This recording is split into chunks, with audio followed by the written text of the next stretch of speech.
Y'all, the long crime chat today was wild during the Wade Wilson sentencing. He was ultimately found guilty for the unaliving of Christine Melton and Diane Ruiz for the 2019 crimes he committed in Cape Coral, Florida.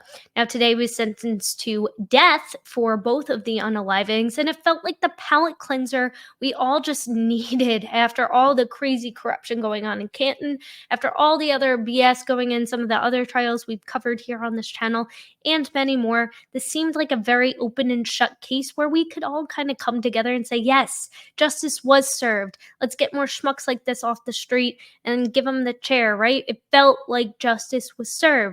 But then why are there so many crazy people out there that are obsessed with murderers? And even so far as calling him some kind of hunker or heartthrob? Hashtag book talk, what? Hello, hello, hello, and welcome to Alexasrewm, where we are not lawyers, we are not medical professionals, we are not law enforcement, we are just people. People who have opinions about all things going on in the true crime community, including this weird, creepy, gross infatuation that women have on the internet with Wade Wilson. Yes, the man who I was talking about in the beginning of this video, who unalived two innocent women because he felt like it.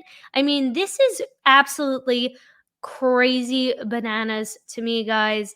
I didn't know anything about this thing called book talk, and call me old. I'm not really on TikTok that much. I know I have it in my description box at the end of every video. You can follow me if you want. I don't really post there, but this is just borderline sick and twisted, and you'll see a lot of people use it kind of as a mask to hide their call it a kink.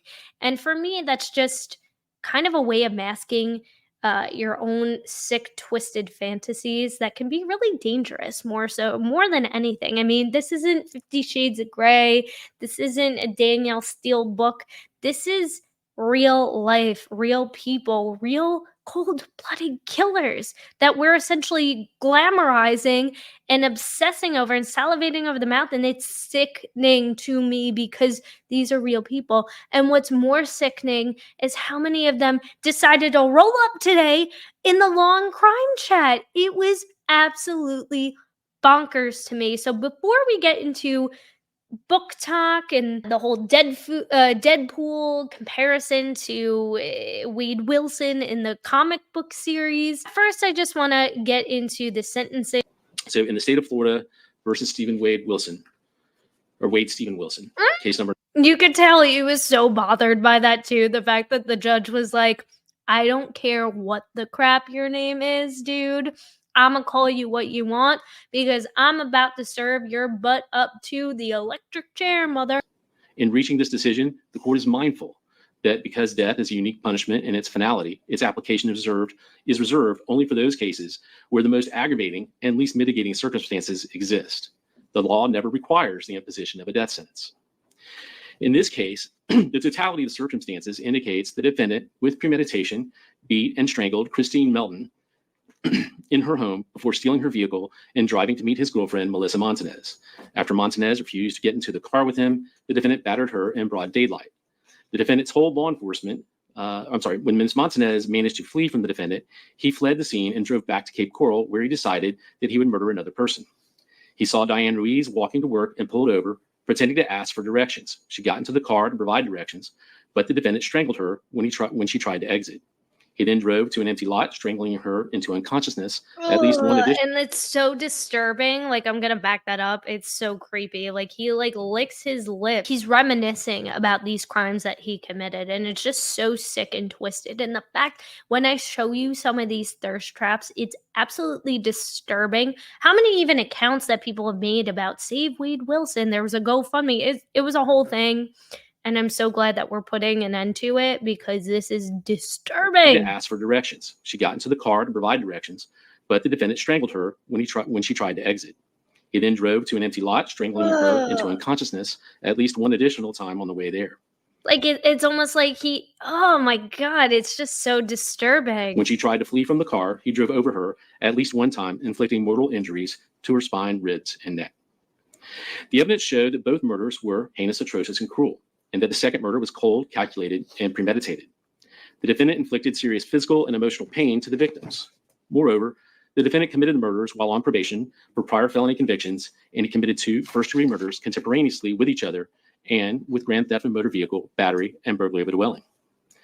There were no statutory mitigating circumstances that were established, but the court considered the non-statutory mitigating circumstances presented by the defendant. Out of 13 enumerated non-statutory mitigating factors, the court found that 10 had been established. Out of those established, 6 were given little weight. The totality of the mitigating circumstances indicates that the defendant suffers from drug use from a young age, along with undiagnosed and untreated mental health issues of some kind. He felt abandoned by his biological parents, but had a devoted adoptive family. And if you guys haven't heard too, there's a ton of jailhouse calls between, it's almost like Charlie Edelson, but if Charlie Edelson was like a psychopath, sociopath like Wade Wilson.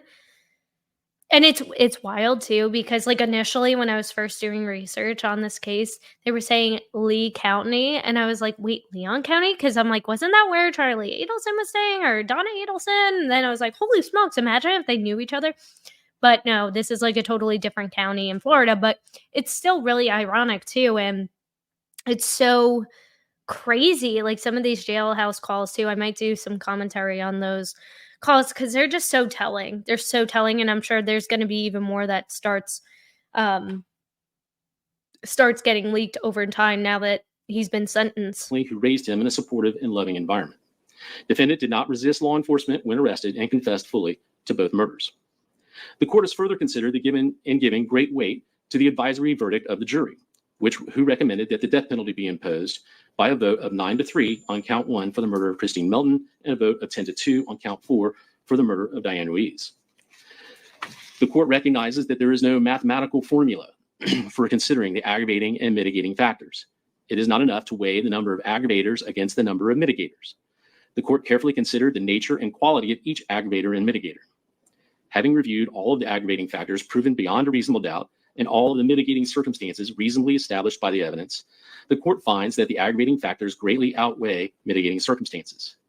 Given the facts of the case, nothing in defendant's background or mental state would suggest that a death sentence is inappropriate. This court's review of other... Yes, I love how he just reads that too. He's like, it's not inappropriate. Sorry, guy, you're getting lethally dosed. 40 capital cases has led the court to conclude that the death penalty is not disproportionate in this case. Under the totality of the circumstances and evidence, the court finds no basis to override the jury's verdict. The totality of the circumstances warrants that the defendant, Wade Stephen Wilson, be sentenced to death for each count of first-degree murder. Accordingly, it is ordered in the judge that the defendant... And when I first heard that, I was like, did somebody just say haha? And I'm like, I'm fairly certain because that would be my reaction is haha, you take a life. Under the totality of the circumstances and evidence, the court finds no basis to override the jury's verdict. The totality of the circumstances warrants that the defendant, Wade Stephen Wilson, be sentenced to death for each count of first-degree murder. Accordingly, it is ordered in the judge that the defendant...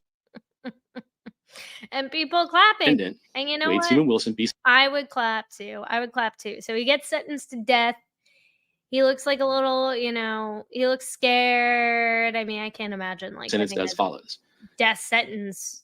But I mean, haha, indeed, because I mean, you get what you deserve. You get what's coming. Now, I know when we talk about true crime, obviously this is a true crime channel.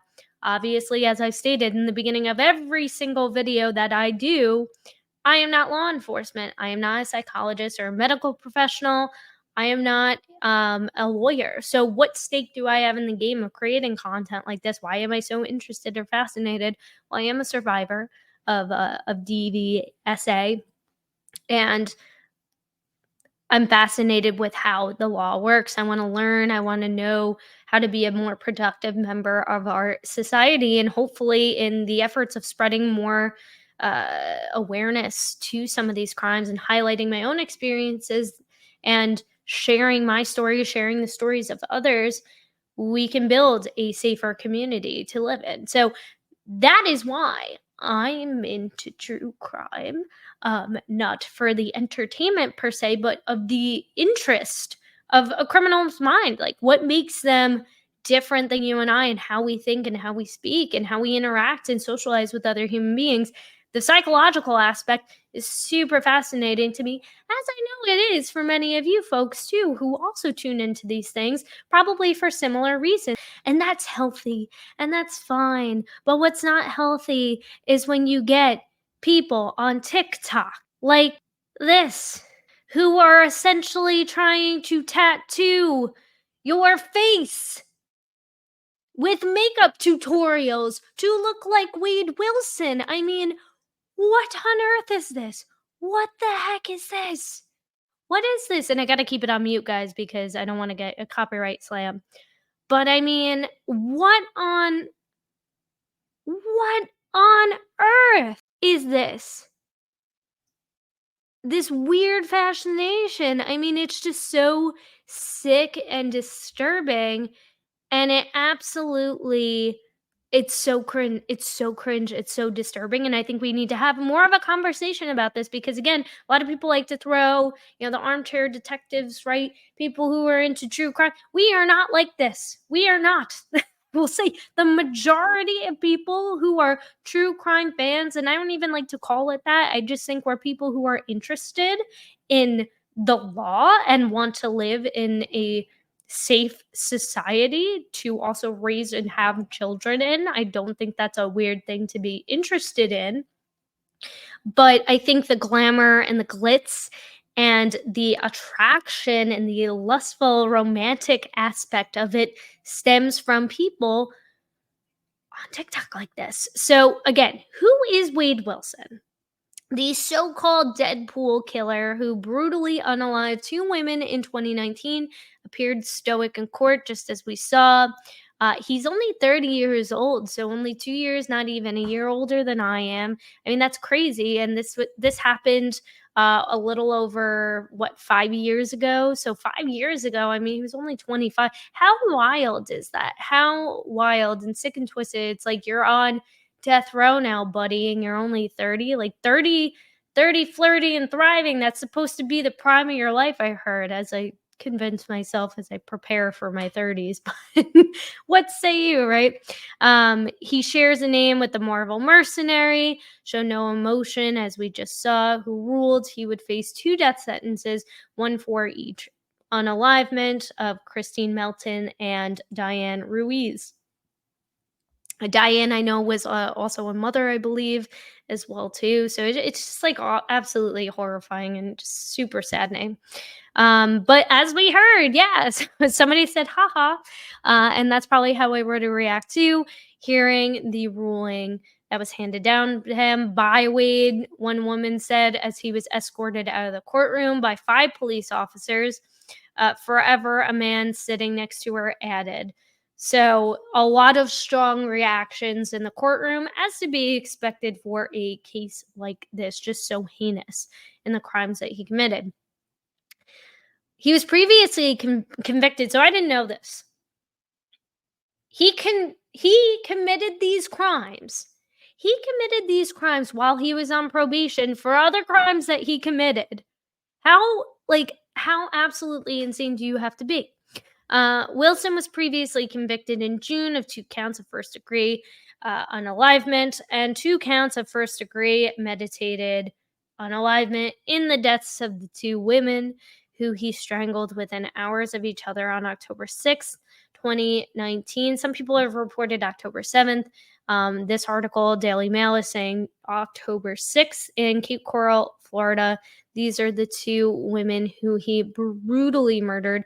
I just want to take a moment to highlight them and highlight their lives and just give some homage, because sometimes a lot of the victims get lost in these cases, especially with this case particularly, and the level of insensitivity that we're about to dig into with book talk and just the romanticizing of this just evil, cold-blooded killer.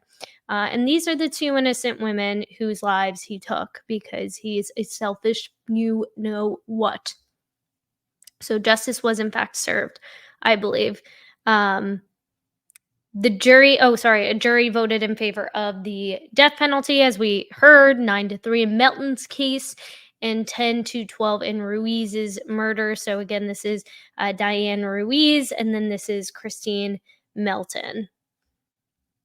The jury found that the crimes involved aggravating factors included the crimes were especially heinous, atrocious, or cruel, committed by a person convicted on another capital felony involving the use of threat of violence to the person who and committed by a person previously convicted of another capital felony and under the sentence of imprisonment or placed on community control or on felony probation, the independent reports. Now, there are rumors, I think, that there is going to be some sort of Netflix documentary on this case, where his ex-girlfriend, who he also had attacked and he bound and gagged essentially and threw her in the back of his car, or her car actually, um, who thankfully survived. She's going to be attached to that project too, so we'll have more to report on as those stories unfold. But I mean, like, what's hot about, like, what is remotely attractive about this guy? He looks like the guy from Despicable Me, but with a lot of face tattoos, right?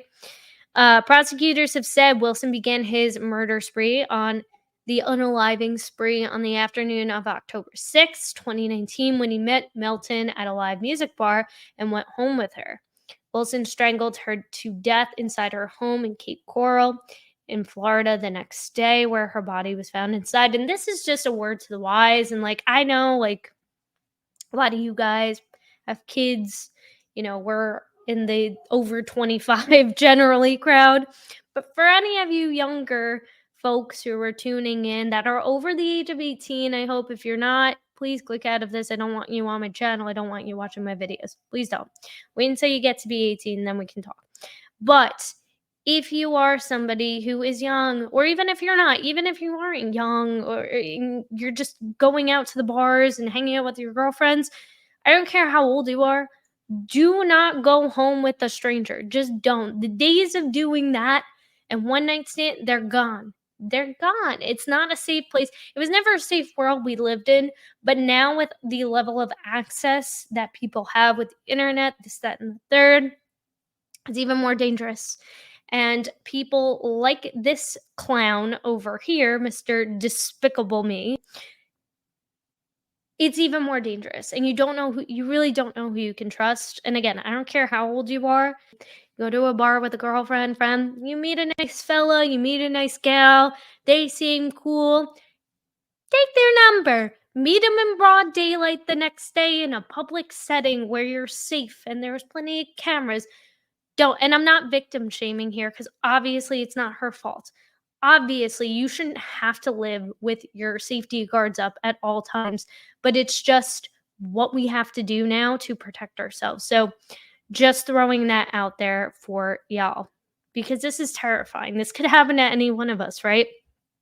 The same day, Ruiz was reported missing after she was seen being asked for directions by Wilson while on her walk to work. And like, this is just so upsetting too and disturbing, because he pulled up, he asked her for directions, just such like a, and like, out of the goodness of her heart, she entertains that, wanting to be a good person. He was driving a car he stole from Melton's home, which belonged to Melton, as we found out after he unalived her, which Ruiz got into before she was also strangled to death. Now, we don't know if she was forced in. We don't know if she willfully went into the car herself. I'm inclined to believe that he probably forced her in or charmed her in, maybe offered to give her a ride if she was walking to work. Who the heck knows? But again, we're not here to victim shame. We're just here to spread awareness about this. This is just sad. This is so sad. On your way to work, nonetheless. In testimony from Wilson's father, his biological dad, it was said that he went on to run her over until she looked like spaghetti. Ruiz, which is just sick beyond all means. Ruiz's body was found 3 days later in a field behind a Sam's Club.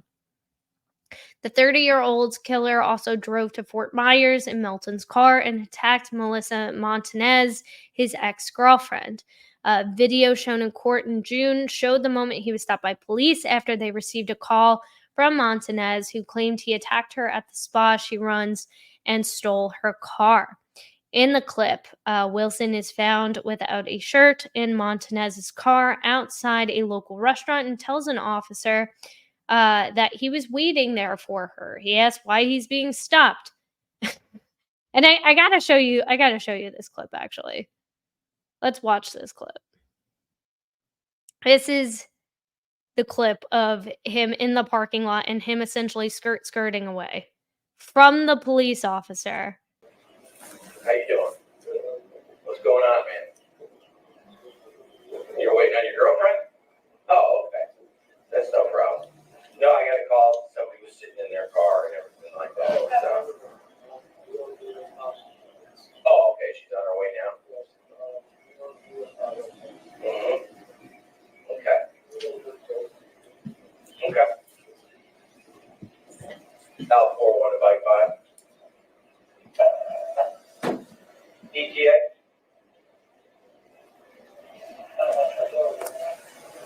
Copy up 10-12. And here's what's going to happen. Is the car running? Shut the car off for me. It's off. I'm going to detain you until I figure out what exactly is going on.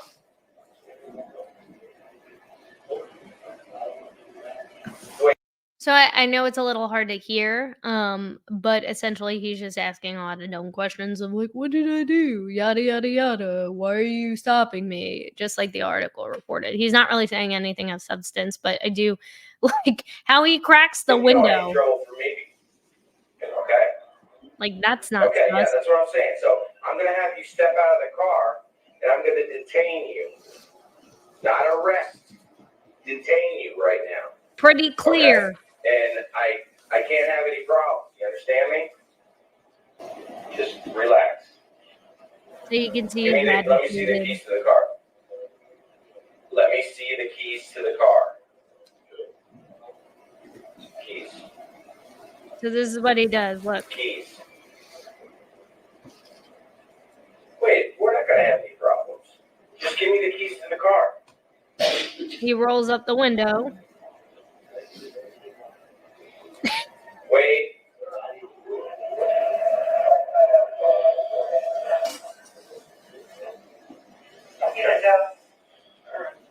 Just wait till my partner gets here.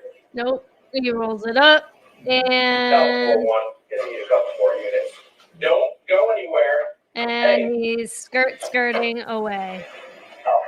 Skirts away. Now, so that's businesses everywhere.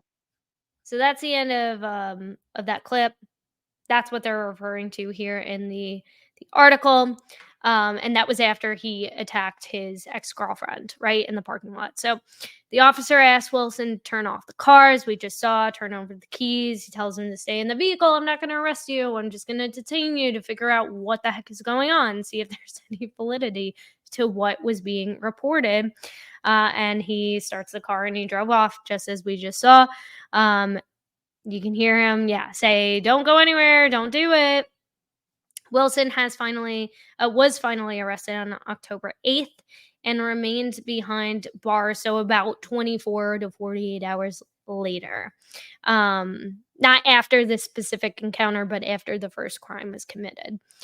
He has since added a number of tattoos on his face, including several World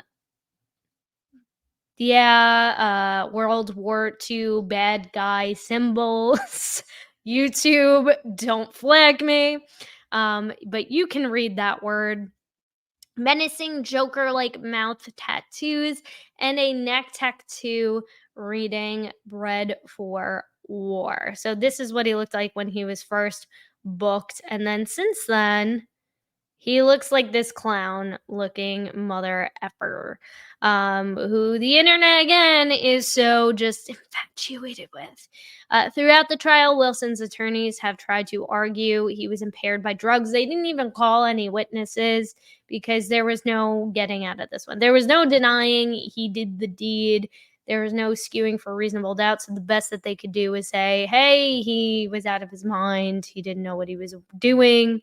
Allegedly, and I think in some of these jailhouse call recordings as well, he's admitted to using substances like meth. So stuff like that. His adopted parents submitted letters saying he was a joyful child who loved his parents and claimed that he became delusional after his addiction began. The independent reports, an expert witness had also claimed that Wilson took drugs the night before the unaliving, and a number of lovesick women argued in their own letters. So some people call them the Wade Wilson wives. No, I think they're just sick and twisted people that are blurring the lines of fantasy and reality. Very, very much. In their own letters to the judge, that the drugs may have affected his behavior as they pleaded for him to receive a lenient sentence. As someone who cares unconditionally for Wade, I have deeply reflected on the gravity of the situation and impact of your decision, one woman from Visalia, California wrote. Another woman from Canada told the judge she noticed that Wilson looks healthier in prison. What? What does that even mean? Healthier in prison? Did you go and visit him? I mean, it's great. He's got a fan club. It's wild to me. It's wild. If you look past his tattoos to his face structure, since being in prison and medicated, he is healthier. His face is full. And like, how do you people feel too, folks who live in Florida, like knowing that, and specifically this county too, where he was ultimately booked and was staying. How does it make you feel that your tax-paying dollars no longer have to fund this douche canoe? You no longer have to pay for him to take up another jail cell spot because people like this can't be rehabilitated, in my opinion. In my opinion. His face is fuller compared to his booking picture, where his face is gaunt, pale, and looks unhealthy. I mean, it kind of looks the same. I mean, he definitely has some acne going on here, probably because of the drugs, as you know. I mean, it's no doubt, but I mean, it he looks the same to me. I don't know what you're talking about. A woman also asked the judge to impose a lighter sentence that reflects the possibility of recovery and rehabilitation. Like I said, there are certain criminals, and I believe in recovery. I do believe in prison reformment, but I don't think that everybody can be reformed. And it was a choice. There were people who were trying to get him help. And I'm not necessarily saying that he doesn't have mental health issues. I'm sure he does. It was kind of unclear seeing that based on the defense's argument that was given today, where they were seeking a slightly lighter sentence, something that didn't involve the death penalty, which he ultimately got. But what say you? What say you? Do you think that people like Wade Wilson can get rehabilitated? I don't know. I don't know. I think they just need to be on an island away from everybody, but that's just my opinion. In court on Tuesday, the defense once again tried to point to his diction for his behavior that night, as they asked the judge to instead sentence the unaliver to 2 life sentences. We'd asked the court to take in consideration that death is permanent. He called Dr. Mark Rubino, who talked about his brain today. He's a neurologist. Found evidence of cognitive and emotional dysfunction causing worsening behavior and less critical thinking, in addition to brain injury. Rubino said he thought those injuries, the drugs Wilson was on the night of the unalivements, likely resulted in the 2 women's death. And he was also saying too, like some of these were pre-existing conditions, but when you take drugs, as we know, they heighten it. So there is definitely that, but I mean, needless to say, just because somebody has mental health issues doesn't mean that they're necessarily going to go on a killing spree. Just saying. But another expert witness, Dr. Thomas Coyne, a neuropathologist, an associate medical examiner, stated that he did not find any damage to Wade's skull or brain. In addition, the judge agreed, saying, given the facts of the case, as we just heard, the defendant's background or mental state would suggest that a death sentence is inappropriate. The family celebrated. They vowed they would see him at execution, with Melton's cousin Samantha saying at a news conference, "This will not be the last that Wade Wilson sees of us in a courtroom." Ruiz's father also said he plans to be there when Wilson is on death row, growing emotional as he recounted how he didn't get to say, "I love her" to her daughter. Oh, it's just so heartbreaking, so friggin' heartbreaking. Meanwhile, the prosecutors stated that Wilson will now just be a number in the Florida Department of Corrections awaiting death. He is no idol. And I think that's really well said. I'm probably going to make that even the title of today's video, is like, let's stop celebrating these monsters. Let's stop romanticizing them. But we haven't even gotten to that part yet. This is why a psychologist says some women are attracted to killers like Wade Wilson. Recently, I told you about the number of messages and pictures Cape Coral convicted murderer Wade Wilson has received inside the Lee County Jail. The Lee County Sheriff's Office says that Wade Wilson has received 3,903 messages since June 12th of this year. I'm Fox 4 senior reporter Caitlin Knapp, and when I posted about this on social media, reactions were mixed. One person said, "I feel attracted to him," or "Love you, Wade." Others started asking for his inmate number to send him letters or put money in his account. Someone said Wilson shouldn't get any more communication from the outside. So I wanted to dig deeper about what seems to be an infatuation with Wilson for some people. I spoke with the Illinois Wesleyan University psychology professor who says that there are many reasons why this could be happening. True crime isn't a new thing, but Professor Amanda Vickery says it's really exploded in the past decade. That everything that seems to be related to preventing it from happening to us seems to really draw people to true crime, especially women. Vickery focuses on true crime, and specifically a woman's interest in killers like Wade Wilson, who murdered Christine Melton and Diane Ruiz in 2019. Some women have this fascination with the killers themselves. Why? According to evolutionary psychology, we today are still attracted to the things that would have helped us survive back in our ancestral past. Think hunter-gatherer environment. Vickery says the gatherer is meant to be a protector, the dominant figure. Who is more dominant than a killer? And so while consciously it makes no sense for a woman to be attracted to a killer, especially who has killed other women, our subconscious mind doesn't always make that distinction. That dominant trait is something she says women can be attracted to. But it's not just the physical looks. It's this combination of this sort of bad boy dominant male image and this level of fame, this celebrity, and the idea that if I attach myself to that, I too could become a celebrity and famous. Vickery used Ted Bundy, John Wayne Gacy, Charles Manson, and Chris Watts as examples. She says in some cases, though, there's no attraction or fame aspects. There could be people reaching out of genuine, compassion for him, some sort of religious outreach. Beyond the psychology of Wilson's case, Vickery hopes her studies can help women in the long run. And this research can sort of help us understand, why are we attracted to men who are aggressive sometimes? While all this communication may seem harmless, Vickery doesn't think it's a good idea in Wilson's case. In situations like this, where the crimes are so random and graphic, and I don't really feel like he's expressing remorse, I probably wouldn't recommend reaching out to him. Wade Wilson is not the first killer to receive attention from women, and he won't be the last. Wilson is expected to be sentenced. I mean, that I do agree with, but I mean, like what happened to the stereotypical bad boy, like being Dylan McKay and I know 210? Like, yeah, he had some he had his addiction problems, but he ultimately overcame that.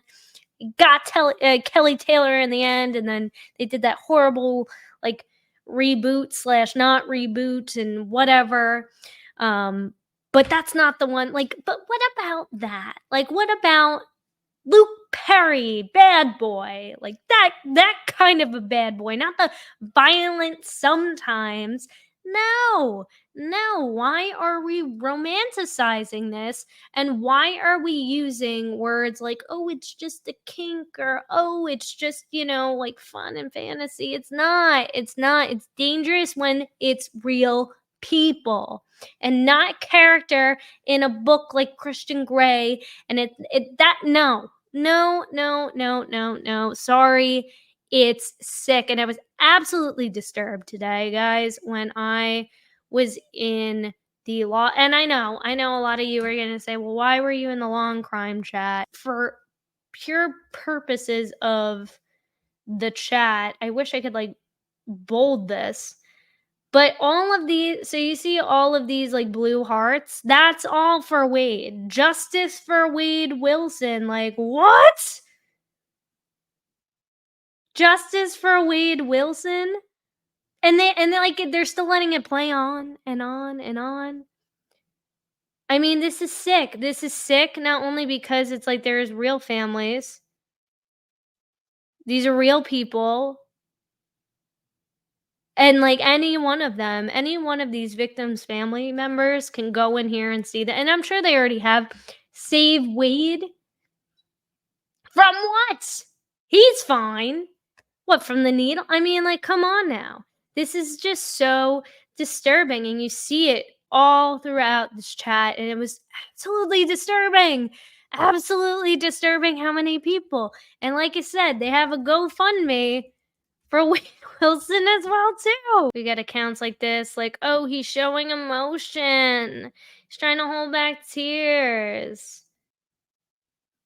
I pray he finds peace. Like, then there's people like this, like, Wade, why did you do it? You had a life ahead of you. Like, showing like it's sick. Oh, poor Wade, it breaks my heart. This is sad all the way around. I don't believe in the D penalty. All families are hurting. I mean, you're allowed to believe what you believe, but I mean, a lot of people from international audiences.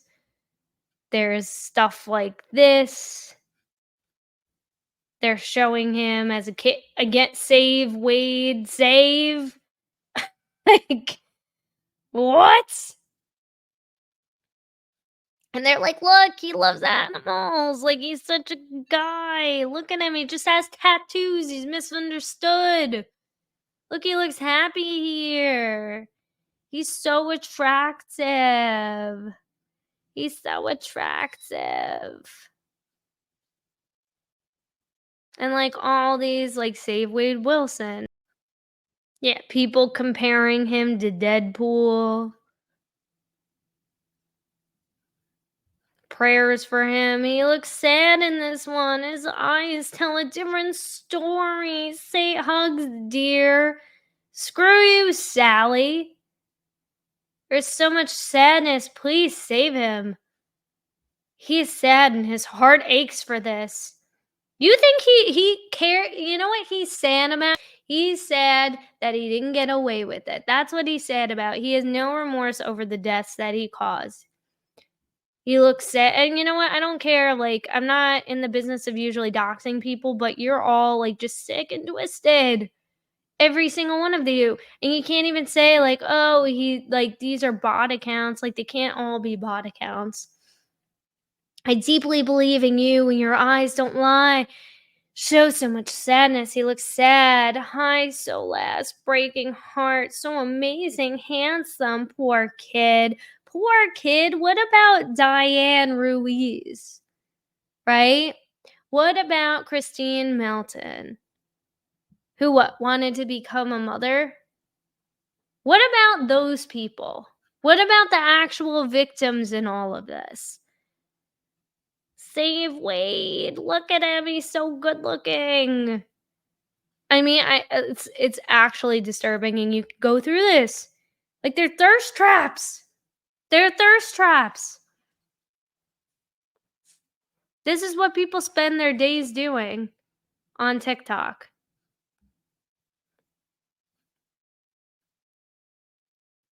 Save Wade Wilson. Save Wade Wilson. Wade Wilson facts. Like, what facts? This is from Wade, I guess, himself. Recently, I shared my true story with the world, hoping for justice and transparency. However, since that moment, I faced new challenges. The corrupted system here is working against me, and they disabled my phone. It's clear. I don't know if this is true, but this looks like some weird kind of like Reddit, or I don't even know who posted this. I hear the inmate next to me freely talking on his phone while mine remains unusable. Jeez. Like, oh, he's so happy and smiley. Like, he's such a handsome boy. He's freaking disturbing. The inconsistencies. What? What? So now, like, again, I want to go into like, what is book talk, right? Because everybody was throwing this around, and it seems really innocent, right? It seems so innocent, like it's a community of TikTok users who share content about books and literature, and I'm like, "That's nice." Like, I think more people should read and review books, and, like, this is great, and I gotta read, I gotta get back into my reading habit. But then you look up, like, well, what is, like, dark romance, right? Dark romance is a subgenre of romance novels that explores the complicated and sometimes twisted side of love and relationships, which again also sounds like, okay, like, yeah, a little bit, of a thriller. Like, I don't know, I think dark romance, you would think like Twilight, right? I don't know. These stories often include mature content, darker themes, morally gray characters, which is fine because it's a book, it's fiction, creates interesting characters. I don't got a problem with that. They also may feature plots that include violence, trauma, and popular tropes like stalking, kidnappings, and the mafia. They can be addictive to fans because they focus on life's negativity and human fallibility, such as self destruction, judgment, and punishment. Um, so that's what that means. But then we look up hybristophilia. I didn't know I had no idea what the F this was. And I had no idea where I was going with all of this. Because I didn't know. I just saw like Wade Wilson was popping up all over YouTube. This was a really highly covered case by the media and by a lot of people involved. And I thought a lot of it was just again because of the heinousness of the crime and the severity and just the brutality of it all. But it's because of this weird culture that's been created about him. And there's like a group of people. So it's a paraphilia or condition. So it's a condition. It's a condition by definition that involves interest in people who commit crimes. The term comes from Greek words which I'm not going to attempt to pronounce, which means to commit an outrage against someone, and philo, which means having a strong affinity or preference for. So, maybe a combination of genetic factors. So, it's a condition. It's a condition. And most women who are attracted to serial killers tend to be between 29 and 50. Psychologists call this phenomenon hybristophilia, which is defined as feeling romantic arousal for criminals or any act of crime in itself, while the phenomenon of people, overwhelmingly women, seeking the attention of violent and dangerous criminals may seem odd. It's actually surprisingly common. Is it a mental disorder? Um, at first glance, it's tempting to write this behavior off as a symptom of mental illness, but it isn't that simple. Technically, it's not a mental disorder in itself, but a condition known as paraphilia. Paraphilia are sometimes called fetishes when the normal course of human attraction gets diverted into an unusual or inappropriate avenue. Often, this involves a person developing a fixation on an object or set of conditions for arousal, such as wearing certain fabrics, role playing, um, doing, kinks again. But this is what I don't like. This is what I don't like because I feel like this is particularly dangerous because you're mixing fiction with reality, especially with these women who are raising thousands of dollars. I think he raised like $40,000 or something. For what? For his defense? I have no idea. But this guy is getting all these women to just fund his lifestyle in prison. And people are hiding behind it as again, some sort of kink or fetish. And I feel like that is just, I don't know, I feel like it's super dangerous, because it affects a person's choice of partner. God, I can't even pronounce that. Hybristophilia is somewhat a more consequent. Hybristophilia is somewhat more consequential than a predilection for scented candles or wearing latex. People with this condition may privately fantasize about relationships with criminals, consume media stories about widely publicized crimes, and the people who commit them or engage in increasingly risky behavior to find a person who matches their fantasy. Person with it might make major life decisions such as taking a job in corrections or proposing marriage to a convicted murderer in order to satisfy their urges. So I like how on one hand how they're like, oh, it's a condition, but it's not a mental disorder. And for me, it feels like one and the same. And that's why I wanted to bring this conversation to light today, because yes, I feel like justice was served, but there is also this greater conversation around this romanticization of true crime. And this for me is what that looks like, is glamorizing criminal behavior and not only wanting to live that in reality, but also to the point where you're willing to say save this person, and meanwhile there are real people at stake here, real people's lives who were taken away at the hands of this monster. And it's sickening. So I just want to play this one little last clip because I think it's important. There's a lot of people who are on Book Talk who are saying like, what, like let's do better. Let's do better than this, guys. Like, this isn't what we're about. And that's what I thought too. I was like, Book Talk, that sounds very nice and innocent, but it's not. It's not. If you haven't seen this man, he is a terrible, terrible unaliver. He has committed heinous crimes against women. I'm talking shit that is just like, you can't mention it because it's just so horrendous. Yep. This man committed those crimes and is currently standing trial.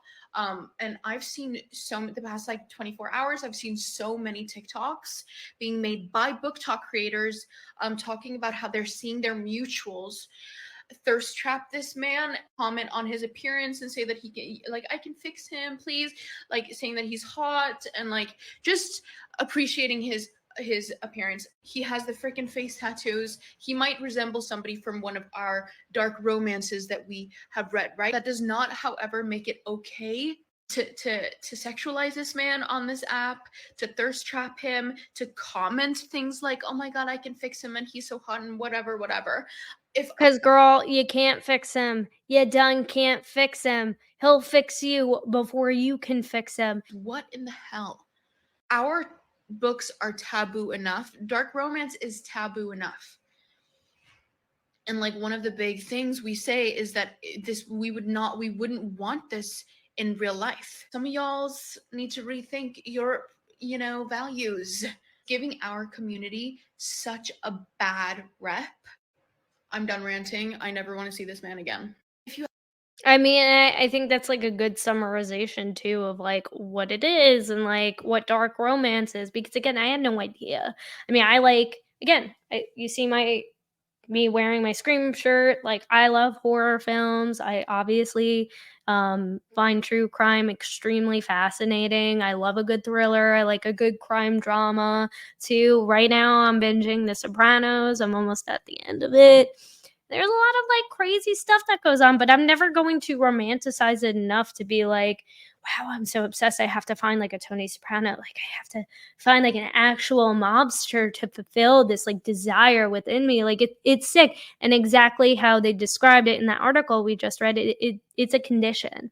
It's a condition. And I'm all about like expressing your, sexuality, openly, free love, like it's your business, as long as you're safe and the person that you're doing it with is safe and it's consensual and it's legal and you're not taking advantage of anybody and everybody's all cool and copacetic with it and there's no hurt or harm or danger. I don't care what you do behind closed doors. I don't care. It's not my business. It's not my business. But when it becomes the business of the public, and this is when it becomes about public safety, when it's putting not only your life on the line, but the life of other people on the line. Because imagine if this man successfully escaped. I mean, we already heard from just that little snippet from that one article about his ex girlfriend who could have been one of his first victims. I mean, essentially, she was obviously a victim in her own right, but she could have been one of those two that was essentially ultimately unalived by him. She could have been that person for him, but for whatever reason, he spared her life, thankfully. And now she can talk about her story and spread that awareness. But this is no joke, guys. And it's just extremely frustrating and sad.